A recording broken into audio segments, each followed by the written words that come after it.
Welcome to McPlum, simple solutions served daily.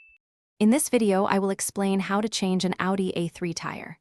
First, prioritize safety by parking your vehicle on a level, stable surface, well away from any traffic.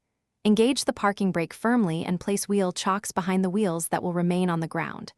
Gather your essential tools, the spare tire, jack, and lug wrench, usually found in the trunk.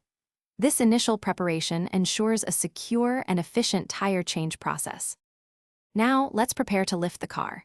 Begin by removing any wheel covers or center caps. Using your lug wrench, loosen each lug nut about 1/2 to 1 full turn counterclockwise while the tire is still on the ground. This prevents the wheel from spinning freely. Next, position the jack securely under the designated jacking point, typically a reinforced area near the wheel well, and carefully raise the vehicle until the flat tire is completely clear of the ground. With the car safely lifted, you can now fully remove all the loosened lug nuts. Carefully pull the flat tire straight off the wheel studs. It might be a bit heavy, so be prepared. Next, take your spare tire and align its holes with the wheel studs on the hub. Push the spare firmly onto the hub until it's seated correctly.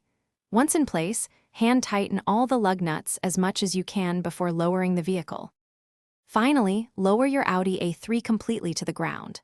Now, using the lug wrench, tighten the lug nuts firmly in a star pattern to ensure even pressure, typically to about 89 foot-pounds of torque. Double-check the spare tire's pressure as soon as possible, ideally around 35 to 42 psi. Remember, spare tires are for temporary use, so get your original tire repaired or replaced quickly for continued safe driving. Thanks for watching, stay juicy, and subscribe.